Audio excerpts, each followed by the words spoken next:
Olá, queridos companheiros de jornada, amados irmãos, estamos aqui para mais um vídeo. Agora nós vamos, nesse vídeo, falar sobre o epílogo da missão planetária de Jesus. Introito preliminar da última Páscoa. Está lá em João, no capítulo 11, versículo 55. Também está em Mateus 26, versículo 17, Marcos 12, versículo 14 e Lucas 22, versículo 27. De acordo com a Torá, os judeus preparavam todos os anos a ceia tradicional de Páscoa, que significa passagem, relembrando o êxodo do Egito dos seus antepassados.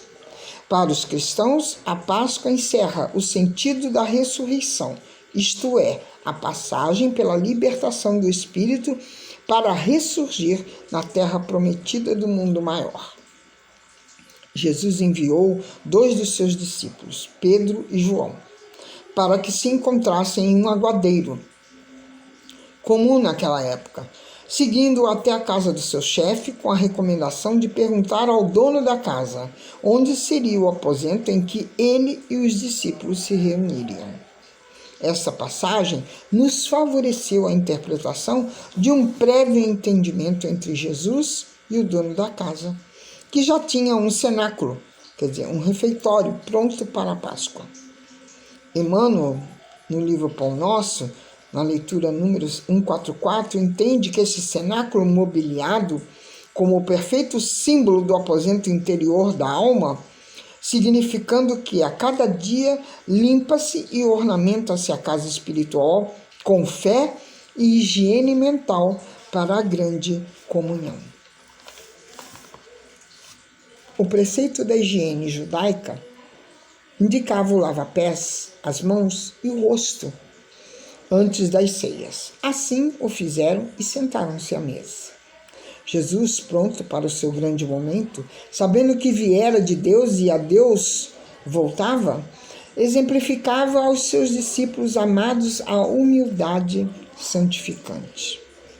Levanta-se da mesa, depõe o manto, toma uma toalha e uma bacia e começa a lavar os pés dos seus discípulos. Imagem nobre e grandiosa, o mestre servindo aos seus servos. Com veneração sincera, Pedro quer recusar, mas Jesus explica o sentido da justificação ao seu ato até o sacrifício físico do grande mestre por amor aos seus. Está no versículo 14. Se eu, mestre, vos lavo os pés, vos sirvo, lavai também vós os pés dos outros, humilde caridade. Como sempre, o Senhor Jesus exemplifica os seus ensinamentos maiores. O servo não é maior do que o seu Senhor, nem o enviado maior do que quem o enviou. É preciso saber as coisas, mas é imprescindível fazê-las. Logo a seguir, seu coração meigo perturbou-se na tristeza e declarou que um deles que estava à sua mesa o trairia. A pequena assembleia se espantou e lamentou. Como poderiam eles trair o mestre amado? Como Deus permitiria isso? Eis aí a necessidade da contínua ligação do aprendiz do Evangelho com a providência divina. Jesus dirigiu-se a Judas Iscariotes e disse: faze depressa o que tens a fazer. Os discípulos não entenderam a triste verdade da frase, pois Judas era quem administrava as parcas finanças do grupo e pensaram que Jesus lhes dera uma ordem. Judas saiu imediatamente. O novo mandamento. Depois que Judas partiu, a reunião se tornou uma verdadeira comunhão espiritual. Jesus declara-se já glorificado a Deus, glorificado nele, porque já pressente a sua vitória espiritual e anuncia sua despedida. Abre aspas. Para onde eu vou, não podeis ir, mas deixo-vos um mandamento novo, que é o mandamento de todo discípulo de Jesus. Como vos amei, amai-vos uns aos outros. A fraternidade é o escopo do amor de Jesus e o lábaro da universalidade. Anteriormente, Jesus ensinava a amar ao próximo como a ti mesmo, que é fundamento da lei de igualdade perante Deus. É dever de todos que querem a mesma compreensão para si. Amar aos semelhantes, como Jesus nos ama, é a ampliação da aceitação fraterna para a sublimação da fraternidade universal perante o Criador eterno. Certamente os discípulos se entristeceram e o amor de Jesus os consolou. Não se turbe o vosso coração. Na casa do meu Pai tem muitas moradas. Vou prepará-las e vos levarei comigo. A casa de Deus é o universo. E a promessa de Jesus dava-lhes fé, pois se não tinham um lugar seguro aos seus ideias na terra, o Mestre garantia-lhes o seu coração meigo e manso pelos caminhos estreitos do serviço. No Evangelho segundo o Espiritismo, no capítulo 3, no item 7, Kardec faz uma excelente comparação das diversas moradas e para lá remetemos os leitores. A generalidade da medida cósmica é a evolução que se desdobra relativamente à melhoria intelectual, psíquica e moral do espírito. Continuando, afirma que é o caminho, a verdade e a vida. É o caminho porque exemplifica o amor através da caridade. O único acesso ao Pai acontece assim. A verdade sublime e reveladora porque destrói preceitos, preconceitos e dogmas. Verdades estagnadas, comprovando a fé na razão, no conhecimento das leis naturais que regem o exercício da vida. É a luz que esclarece. E é a vida, pois somente por ele, nos seus ensinamentos, no seu amor, o espírito é vivificado, isto é, imortalizado, sendo que Deus enviou seu Filho amado ao mundo para que este seja salvo por ele. Porque Jesus está no Pai como o Pai está nele. E o Mestre reafirma sua ida para o Pai. Pela tristeza profunda de seus discípulos amados, o Mestre diz que se o amarem, observarem seus mandamentos, ele rogará ao Pai que lhe mande um novo Paracleto, que em grego quer dizer defensor, mentor, para que o Espírito da verdade, de verdade, revelador dos princípios fundamentais da verdadeira religião, possa permanecer no mundo, o que não era possível naquele tempo, embora os discípulos o conhecessem. E salienta: quem observa meus mandamentos me ama, quem me ama será amado por meu Pai. Eu o amarei e a ele me manifestarei. Minha paz vos dou, não como o mundo dá. Essa saudação usual dos judeus, com a promessa de felicidade perfeita e verdadeira, introduzia a calma interior, a serenidade da confiança em Deus, que não pode se comparar com a paz aparente, inconstante e superficial do mundo. A paz de espírito é calcada em trabalho, em boa vontade e perseverança, no estudo e nas boas obras. Em Vinha de Luz, de Emmanuel, na leitura 105, nos orienta sobre a paz ilusória. A verdadeira paz, como Jesus ofereceu aos discípulos de todos os tempos, é a flor perene, cultivada nos campos da consciência e do coração, de sol a sol, com a palavra da Boa Nova. Eu sou a verdadeira vida.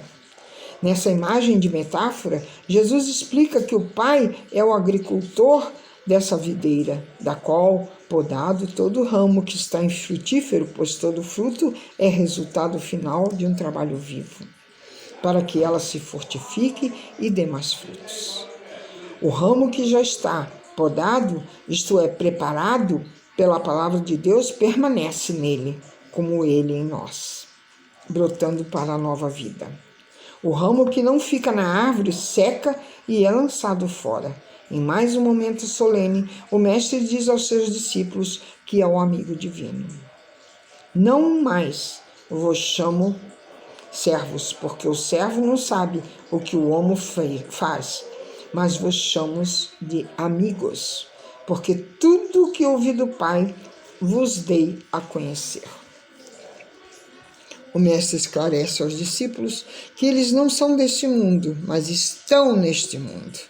Que isso devem saber parar acima de circunstâncias terrestres. Confirmando a lição do lava-pés, recorda que o servo não é mais do que o Senhor. É assim como perseguiram a ele, Jesus, perseguição aos seus discípulos. Desse modo, prevenindo-os sobre as provocações que os esperavam, a fim de que não vacilassem na sua fé. E que nesses momentos o Espírito de verdade lhes daria o testemunho ao Senhor. A vinda do Consolador, naquele momento, Jesus pressente o lamento dos corações humildes e diz-lhe que é até de seus interesses que ele parta. Se eu não for, o Consolador não virá. E esse Consolador restabelecerá a responsabilidade real do mundo no tocante aos erros cometidos através do orgulho, da vaidade, da incredulidade, o respeito à justiça, à luz da fé e da razão e dos direitos de Jesus como Filho amado de Deus, provando a sua origem e o seu ser celeste a respeito do julgamento, onde o Consolador revelará o sentido da morte de Jesus. Anunciará a nova ordem que se inicia na ressurreição. Numa prece de oblação, Jesus se oferece a Deus e roga que o Pai glorifique junto a ele, com a mesma glória que ele tinha antes que o mundo existisse. Transforma a sua oração num pedido de intercessão por seus discípulos, rogando ao Pai que não os abandonasse no mundo e para que todos os seus discípulos sejam um assim como tu. Pai, estás em mim e eu em ti. Jesus sabia da necessidade da continuidade da vida na terra para o aprendizado e o serviço e apenas roga que Deus os preserve do mal, porque assim como o Pai enviou seu Filho ao mundo, ele, o Filho, enviou seus discípulos a fim de que eles sejam um em nós. No apogeu do amor fraterno universal, Jesus invoca ao Pai Todo-Poderoso, que enviou seu Filho e o chama para si, fazendo que, onde o Filho estiver, estejam seus discípulos e que o próprio Pai lhe deu para lhe contemplem a glória de Jesus, seu Filho amado, a quem ele ama mesmo antes da criação do mundo. E encerra no altar do seu sacrifício espiritual: Pai, o mundo não te conheceu, mas eu te conheci, e os que me enviastes também conheceram-te, a fim de que o amor com que me amastes esteja neles da mesma forma como está em mim. É a solicitação mais solene do meigo mestre para que haja união fraterna do homem e do Filho do homem e do Pai que está nos céus. Terminada a ceia, cantar o hino que tradicionalmente encerrava a ceia pascal, como de costume foram para além do vale do Sidom, onde havia um horto chamado Getsamane, nas fraldas do Monte das Oliveiras. Estavam muito tristes. Jesus aconselhou-os a orar para que não entrassem em tentação, pois o momento cruciante se aproximava e era imperioso estarem atentos e conscientes, mantendo bons pensamentos e sentimentos. Assim também, os aprendizes do Evangelho, os espíritas em geral, devem orar e vigiar, pois é no sono da alma que se amostram as mais perigosas tentações através do pesadelo e de fantasias. Diz Emmanuel, está lá no Caminho, Verdade e Vida, na lição 87. A oração é a sentinela avançada da nossa alma. Os apóstolos tinham a excelência espiritual, mas nem por isso alcançavam ainda a compreensão divina. Retirando-se para um lado, Jesus também orou fervorosamente ao Senhor da vida. Ora, Judas conhecia o local e levou os soldados romanos e os guardas dos sacerdotes pela noite até o horto, dando-lhe voz de prisão. Levaram Jesus perante Anás e Caifás, o sogro e o sumo sacerdote, na casa deles, pela madrugada, o que era ilegal, interrogando-o sobre a doutrina e seus discípulos. O mestre respondeu que nada fazia às escuras, pois ele podia ser encontrado a qualquer hora no templo. Foi por esta ocasião que Pedro negou a Jesus por 3 vezes, como está escrito no Evangelho. De Caifás levaram Jesus diante de Pilatos. Era já madrugada alta no pretório, tribunal romano. A hipocrisia dos judeus não enganou a Pilatos, que não se interessou pelo caso, mas foi coagido posteriormente a fazer o julgamento, o que fez após muita hesitação. Segundo João, Pilatos não queria condenar Jesus, mas os judeus, com artimanha, o forçaram. Era na época da preparação da Páscoa dos judeus. Tomaram Jesus e o levaram a um lugar chamado Gólgota, a caveira quer dizer, perto da cidade onde o crucificaram. Perto da cruz, onde foi crucificado, com os corações dilacerados pela dor, permaneciam de pé Maria de Magdala, Maria de Nazaré, sua mãe, Maria de Cleófas, mulher de Alfeu. Vendo seu discípulo João nas proximidades de sua mãe, o mestre disse: Mulher, eis aí o teu filho. E posteriormente, dirigindo-se a João, disse-lhe: Eis aí a tua mãe. Aqui o sentido do vocabulário mulher parece transcender a simples piedade filial, mas significa a sublimação da maternidade, pois Maria passaria a ser considerada por toda a humanidade como sendo a Mãe Santíssima, que serviu de instrumento para o advento na terra do maior dos missionários, ungido de Deus. Completada a missão terrena, Jesus aparece a Maria de Magdala e aos discípulos no corpo perispiritual.